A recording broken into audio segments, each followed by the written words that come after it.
Hello everybody that happens upon this extraneous video. I'm going to be addressing this video especially to Professor Anton and conference report. So I want to approach a subject that I guess I have a vested interest in because I'm a self-proclaimed writer. About a subject that Professor Fred, I prefer to call him Professor Fred. I'm going to talk about conference report. That he started this subject a while ago. He was talking about transhumanism in particular, and I want to address a few things he raised there because he used an example of a book made by Richard Matheson that's known as I Am Legend, and I want to talk about that book. I also am addressing Professor Anton because he recently started a book club that I just recently became aware of, and I'm interested in actually talking about media, literature, and everything related, so I'm gonna address this also to him.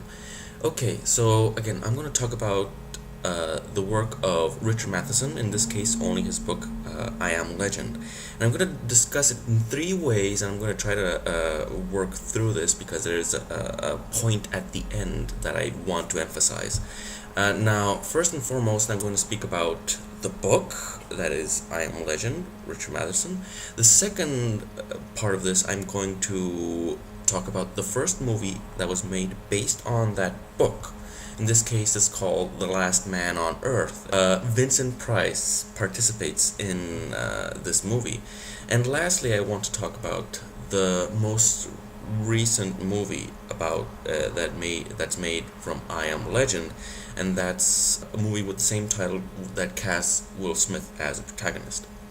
Now, spoiler alert for everybody, if you haven't seen any of these movies or read any of these books, I'm going to analyze them in detail. Let's start with the book. There is a global catastrophe. This is the whole crux of the book. There's a global catastrophe where people are transformed into vampires, similar to the Will Smith movie, but the monsters of the book are actually intelligent creatures, and not, zombie apocalypse that is portrayed in the movie, okay? So these are much more intelligent creatures that are actually, vampires. Now, I'll kid you not, the book is very, very naive. It approaches the subject of global catastrophe from a very uninformed perspective. Let's say that, for example, the author says that nuclear war would produce massive dust bowls. That was something that was occurring at the time.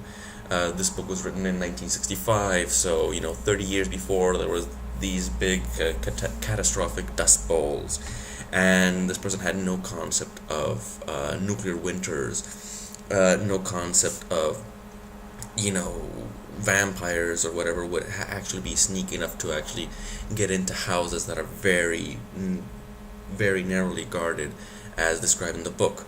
But okay, the whole stick of it is that the protagonist is the last man on Earth. He wages a daily war against the vampires. He kills them off each day and wars them off each night.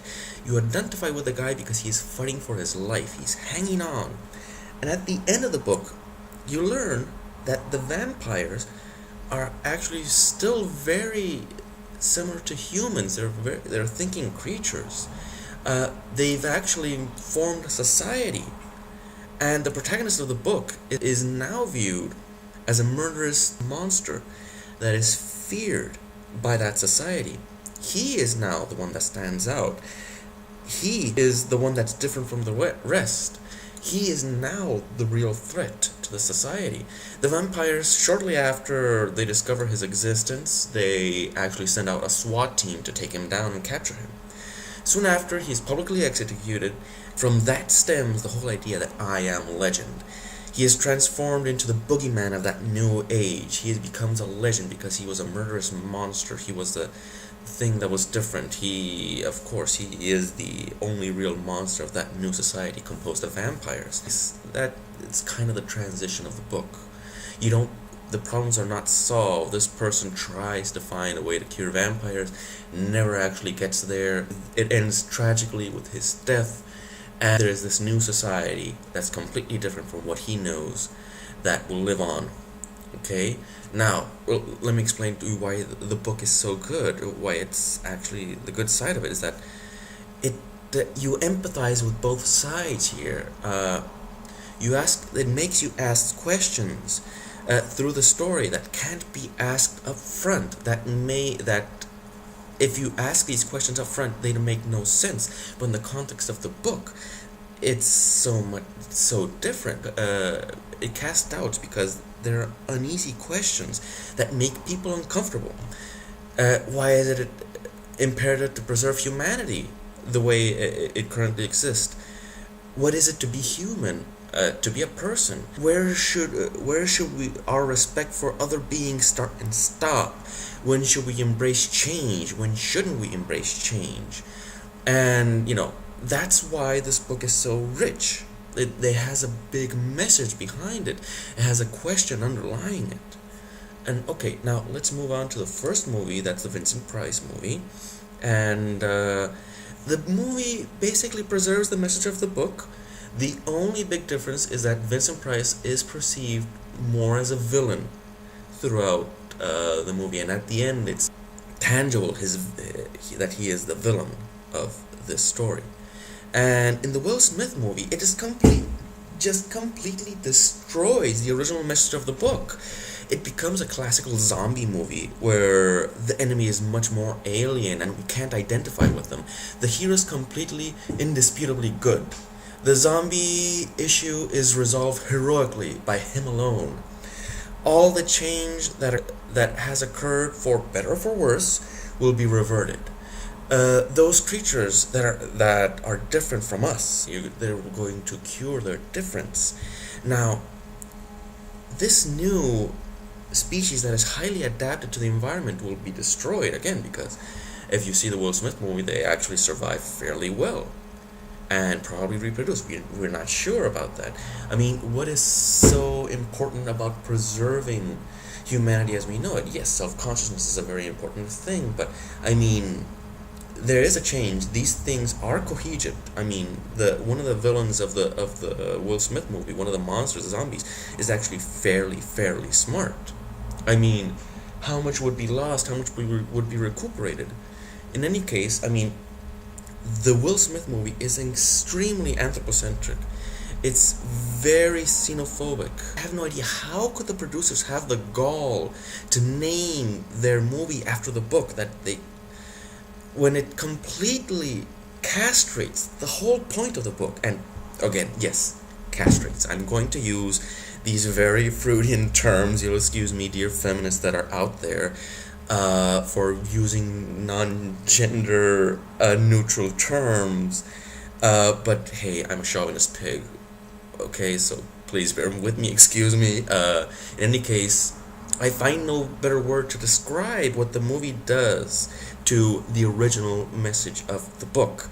It removes that jutting social commentary, that thing that's extra that people don't want to see, that bothers them. That extra, that thing that goes beyond, that's extra. They remove it.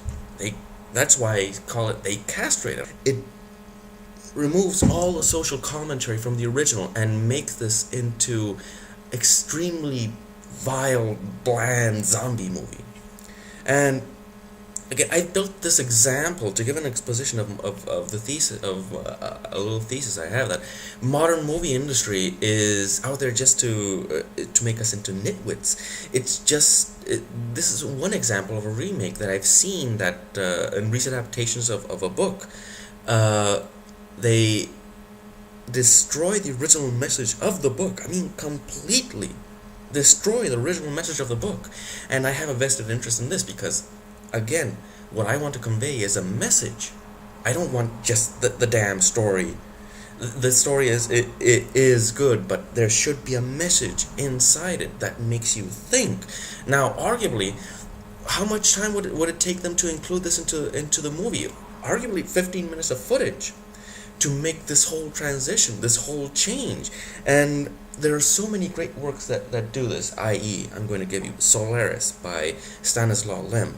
That book, Solaris, is just magnificent. It's so poignant. beautiful.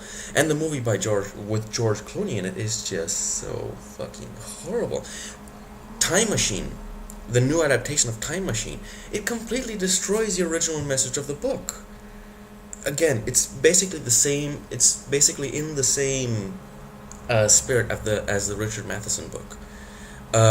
They just destroy the whole idea of change, of all this. They just make it completely anthropocentric, completely xenophobic. Oh, there is a hero that is completely good. Oh, there is a villain that's completely bad. I mean, now this is my question for everybody that's here interested, or at least interested enough to answer this question.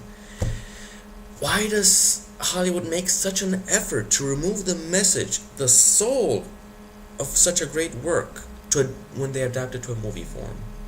That is a big concern of mine, and that is a question